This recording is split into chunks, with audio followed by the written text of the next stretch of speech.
ಸುಂದರವಾದ ವಾತಾವರಣದಲ್ಲಿ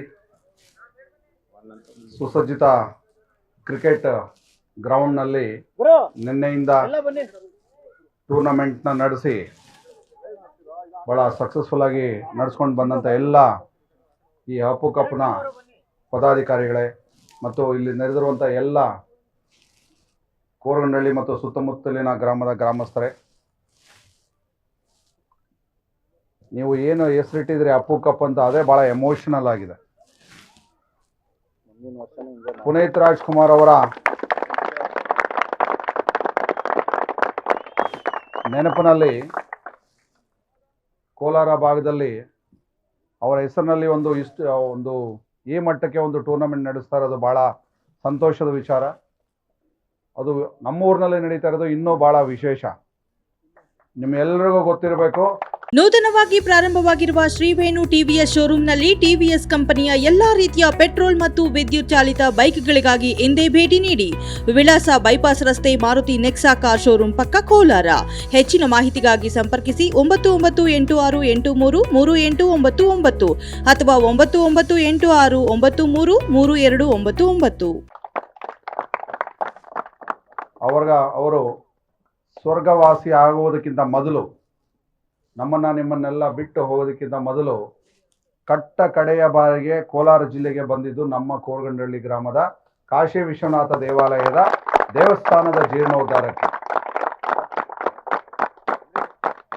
ಬಹಳ ನೋವಿನ ಸಂಗತಿ. ಅವತ್ತು ಆ ಕಾರ್ಯಕ್ರಮದಲ್ಲಿ ಅವರು ಸ್ಟೇಜ್ ಮೇಲೆ ಮಾತಾಡ್ತಾ ನಮ್ಮ ಅವ್ರ ತಂದೆಯವ್ರ ಜೊತೆ ಡಾಕ್ಟರ್ ರಾಜ್ಕುಮಾರ್ ಅವ್ರ ಜೊತೆ ಭಾಳ ಸರಿ ಬಂದಿದ್ದೀನಿ ಶೂಟಿಂಗ್ ಅಂತ ಹೇಳಿದರು. ಆದರೆ ಒಂದು ಸಾರ್ವಜನಿಕ ಕಾರ್ಯಕ್ರಮಕ್ಕೆ ಬಂದಿದ್ದು ಮೊದಲನೇ ಬಾರಿಗೆ ಕೋಲಾರ ಜಿಲ್ಲೆ ಅಂತಲೇ ಹೇಳಿದರು. ಮತ್ತೆ ಅವಕಾಶ ಸಿಕ್ಕಿದ್ರೆ ಪದೇ ಪದೇ ಬರ್ತೀನಿ ಅಂತ ಹೇಳಿದ್ರು. ವಿಪರ್ಯಾಸ ಅಂದ್ರೆ ವಿಧಿಯ ಆಟ ಏನಂದರೆ, ಅವರು ನಿಮ್ಮ ಎಲ್ಲರನ್ನು ಬಿಟ್ಟು ಅಗಲಿದ್ದಾರೆ.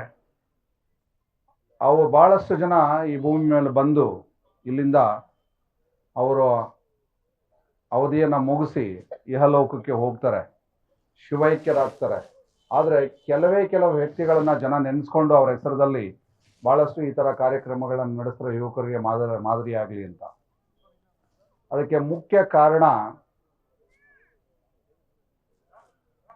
ಅವರು ಜೀವಿತಾವಧಿಯಲ್ಲಿ ಭಾಳಷ್ಟು ಸಮಾಜ ಸೇವೆಯನ್ನು, ಸಮಾಜದ ಕೆಲಸಗಳನ್ನು, ಬಡವರನ್ನು, ದೀನರನ್ನು, ದಲಿತರ ಸೇವೆಯಲ್ಲಿ ತೊಡಗಿಸ್ಕೊಂಡಿದ್ರು. ಭಾಳಷ್ಟು ಜನ ಮಾಡ್ತೀವಿ ಅಂತ ಮಾಡ್ತಾರೆ. ಅವ್ರಿಗೂ ಮತ್ತು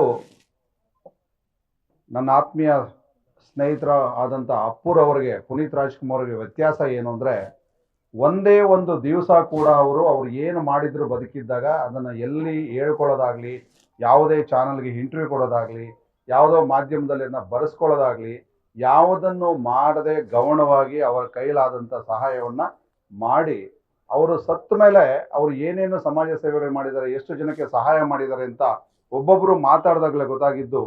ಅವರ ಅಂತಿಮ ಯಾತ್ರೆ ಬೆಂಗಳೂರು ನಗರದಲ್ಲಿ ಕಂಠೀರವ ಸ್ಟೇಡಿಯಂನಲ್ಲಿ ಇಟ್ಟಾಗ, ಅವತ್ತು ಆ ಅಂತಿಮ ಯಾತ್ರೆಯ ಸಂಪೂರ್ಣ ಜವಾಬ್ದಾರಿಯನ್ನು ನಮ್ಮ ಬೆಂಗಳೂರು ಸಿಟಿ ಪೊಲೀಸ್ ಇಲಾಖೆ ವಹಿಸ್ಕೊಂಡಿತ್ತು.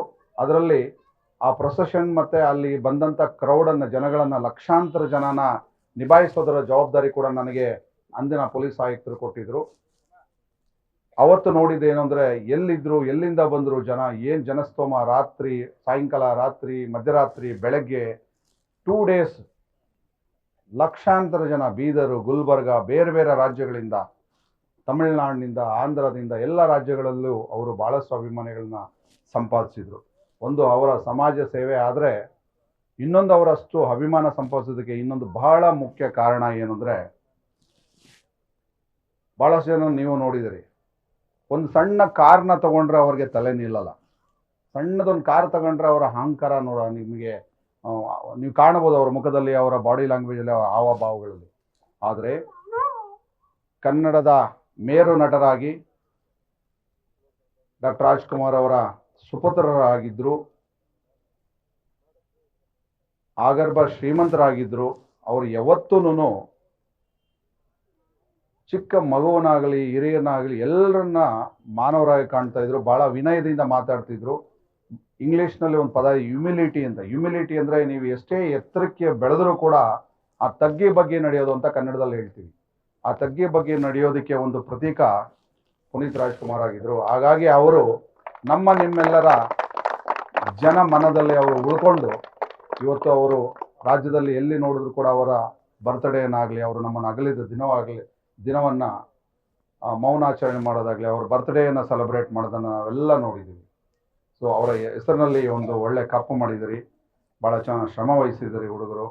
ಅದನ್ನು ನಮ್ಮ ಗ್ರೌಂಡಲ್ಲಿ ನನ್ನ ಆತ್ಮೀಯ ಸ್ನೇಹಿತನ ಹೆಸರಿನಲ್ಲಿ ಒಂದು ಕಪ್ಪು ಮಾಡಿದ್ದು ನನಗೆ ಭಾಳ ಸಂತೋಷದ ವಿಚಾರ.